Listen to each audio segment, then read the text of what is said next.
British, Chinese, and United States governments have given the Japanese people adequate warning of what is in store. Mmesikia kuhusu nyuklia na mmesikia ya kwamba makombora machache tu ya nyuklia yanatosha kumaliza uhai wa dunia. Umoja wa Mataifa unahangaika kila siku kuandaa mikataba ya kimataifa yenye kudhamiria kuangamiza silaha za nyuklia.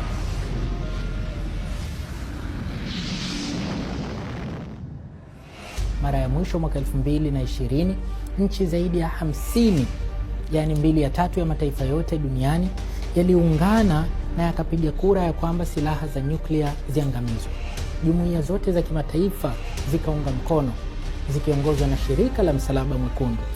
Yale mataifa mababe ambayo yanamiliki silaha za nyuklia yamekaa kimya kwa kiburi na yanaonyesha dalili ya kwamba hayatakaa yakubali kuangamiza silaha za nyuklia.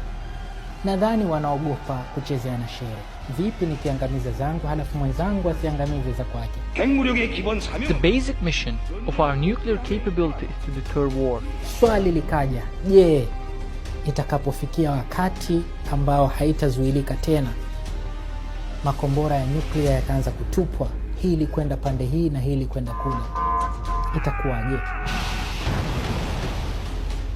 Itafanana na hadithi mnazozisikia nyingi za uongo kule mtaani, ama itakuwa ni kiama cha kutisha ambacho hamkuwahi kujua ukweli wake? The Storybook hii leo imechimba kwa kina sana. Ni nani mbabe mwenye silaha nyingi zaidi za nyuklia? Nani mwenye silaha zenye nguvu za kutisha zaidi za nyuklia? Na itakapotokea siku yakatupwa makombora ya nyuklia, kitatokea kitu gani hasa? Na mwisho wa maisha ya mwanadamu baada ya vita ya nyuklia utakuwaje? The Storybook.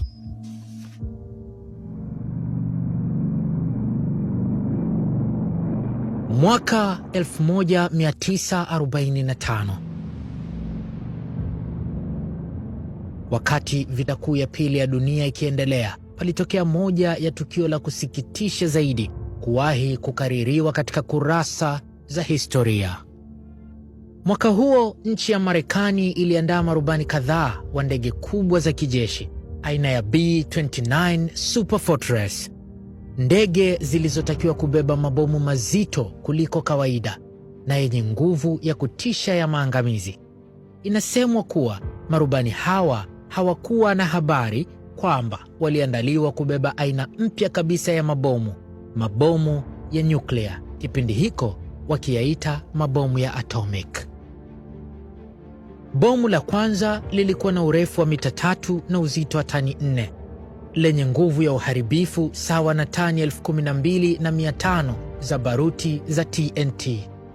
Mafundi waliotengeneza bomu hili wakalipa jina la utani, jina la kejeli, wakaliita Little Boy, na rubani wa ndege iliyobeba bomu hilo akaipa jina ndege aliyoitumia jina la mama yake, akaiandika ubavuni Enola Gay. Siku ya Agosti 5 mwaka 1945, ndege hiyo iliruka saa 3 usiku, ikafika juu ya anga la mji wa Hiroshima kule Japan siku ya Agosti 6 mwaka 1945. Majira ya saa 2 asubuhi, Wajapani waliona ndege 3 hewani, lakini hawakujua kama ndege hizo zinaleta kiama kwao, hivyo hawakuzishambulia. Ikafika saa 2:15 asubuhi, ile ndege ikaliachia lile bomu na likaporomoka toka angani likishuka na kiama katika mji wa Hiroshima. Hapo mlipuko ulitokea mnamo saa 2:16, mlipuko mkubwa mno wa kimo cha mita 800 kwenda hewani, mlipuko uliozaa dhoruba ya moto ulioangamiza kilomita 11 za mraba tangu shina la mlipuko ule. Na wingu la moshi na vumbi vilipanda juu kwa urefu mkubwa wa ajabu wa kilomita 13 juu ya uso wa ardhi. Nyumba 76,000 za mji wa Hiroshima zilipukutika mfano wa biskuti iliyokanyagwa na trekta, na watu wasiopungua 140,000 walikufa papo hapo. Hao ni miongoni mwa wakazi 350,000 wa mji wa Hiroshima. na wale waliokuwa karibu sana na mlipuko walipotea kabisa bila kuacha mabaki. Miili yao iligeuka kuwa mvuke ulioyeyukia angani. Bomu la nyuklia au bomu la atomic lililoipiga Hiroshima lilizaa mionzi, au kwa Kiswahili kingine mnururisho, ambao uliendelea kuua watu katika siku, wiki na miezi mingi iliyofuata. Jumla ya wahanga wa Hiroshima inakadiriwa kuwa walikuwa ni watu 1,166,000. Basi kuangushwa kwa bomu kwenye mji huo wa Hiroshima kulifuatiwa na bomu lingine lililoangushwa Nagasaki siku 3 baadaye. Ilikuwa ni Agosti 9 mwaka 1945, bomu ambalo liliwaua watu 75,000 papo hapo. Bomu hilo lilifanya maangamizi makubwa kabisa katika mji wa Nagasaki. Ikiwa katika nchi za kitropic kama huku kwetu joto kali huwa ni kuanzia sentigredi 32 labda, basi siku hiyo pale Nagasaki akawa na joto la sentigredi 4,000, na kama haitoshi akanyesha mvua ya mionzi, mvua ya ajabu iliyokuwa mvua nyeusi. Nchi ya Japan baada ya kukutana na dhahma hii yenyewe ilijisalimisha siku 6 baadaye. Moja kati ya matukio ya msingi yaliyohitimisha vita kuu ya pili ya dunia. Japan kule Hiroshima na Nagasaki walishuhudia kiama cha kutisha ambacho madhara yake yalidumu kwa muda mrefu sana.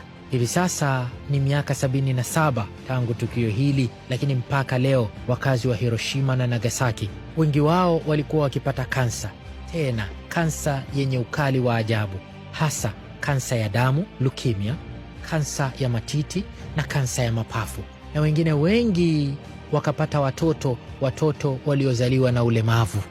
Hayo yakiwa ni madhara ya yale mabomu ya atomic, mabomu ya nyuklia yaliyopigwa Hiroshima na Nagasaki.